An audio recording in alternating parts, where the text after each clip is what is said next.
He is known for being a philosopher and theologian in the 14th century.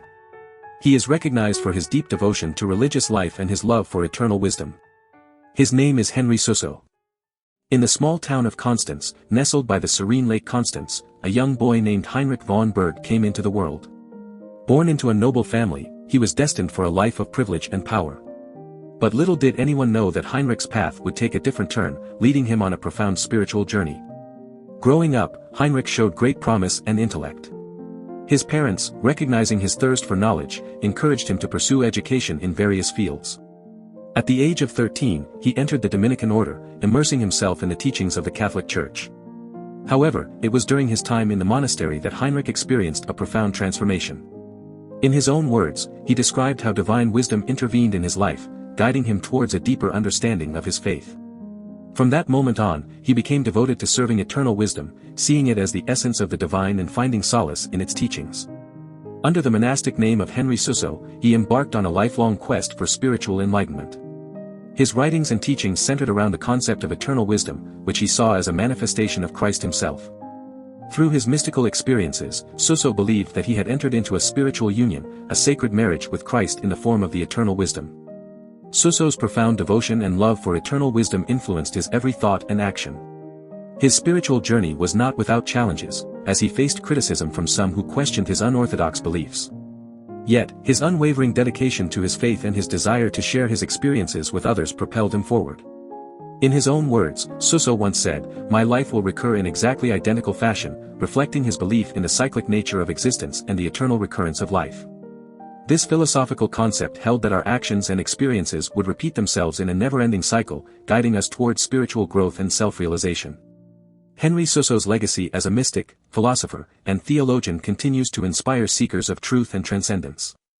His profound union with eternal wisdom and his teachings on the intertwining of divine knowledge and human experience left an indelible mark on the spiritual landscape of his time and beyond.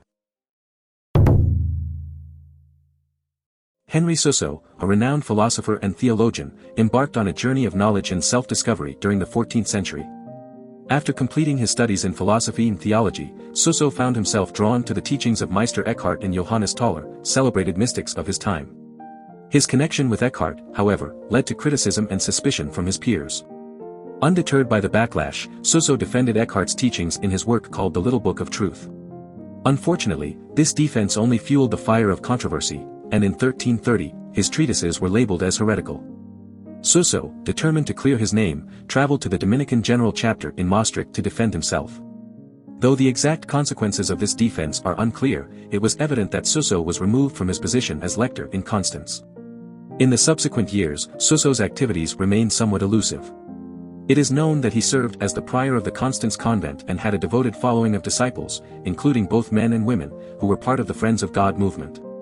His influence, particularly among religious communities of women, was profound. The Dominican monastery of St. Catherinental in Fegau, known for its mysticism, was deeply impacted by Suso's teachings. During his visits to various communities of Dominican nuns and Beguines, Suso formed a close friendship with Elsbeth Stagel, the prioress of a monastery in Taos. Elsbeth translated Suso's Latin writings into German, preserved his letters, and collected materials that Suso later used to compose his Life of the Servant. In the midst of political upheaval, Suso experienced exile along with his fellow Dominicans from Constance between 1339 and 1346. They sought refuge and stability in the monastery at Ulm, where Suso spent the remainder of his life. It was here, during his final years, that he compiled his 4 vernacular works into the exemplar. Henry Suso's philosophy and teachings continue to resonate today. His unwavering pursuit of truth and his ability to overcome adversity serve as an inspiration for those navigating the complexities of life. Suso's belief in the power of self-discovery and the importance of staying true to one's convictions can guide us in finding meaning and purpose amidst the uncertainties of the modern world. Suso's famous statement, "My life will recur in exactly identical fashion," reflects his understanding of the cyclical nature of existence and the interconnectedness of all things. This perspective reminds us to embrace the present moment, learn from the past, and cultivate compassion and understanding for ourselves and others. Henry Suso, a renowned mystic and philosopher of the 14th century, embarked on a profound journey of self-mortification in pursuit of divine love. Early in his life, Suso subjected himself to extreme forms of mortifications, believing that they would bring him closer to God. He devised painful devices, such as an undergarment studded with 150 brass nails, a door to sleep on that offered no comfort, and even a cross with 30 protruding needles and nails placed beneath his body as he slept. In his autobiographical text, Suso recounted these extreme practices, but he ultimately reached a realization. He concluded that these severe forms of mortification were unnecessary distractions from experiencing the true essence of God's love. Suso understood that his self-imposed suffering did not lead him to a deeper connection with the divine. Instead, it hindered his ability to fully embrace the love that God offered.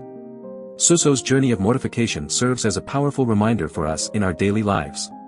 It teaches us that sometimes, we may mistakenly believe that self-inflicted pain or hardships are the path to spiritual growth. However, Suso's experience shows that true enlightenment lies not in physical suffering but in the unconditional love and acceptance of the divine. By letting go of unnecessary distractions and embracing the love of God, we can find peace and fulfillment in our lives. Suso's story encourages us to focus on cultivating a genuine connection with the divine, rather than seeking external methods of self-punishment. It reminds us that the path to spiritual growth lies in love, compassion, and understanding, rather than in unnecessary mortifications. Do you want to explore more philosophers? Who do you want to see featured next? Subscribe and leave a comment below to let me know. I'll see you in the next video.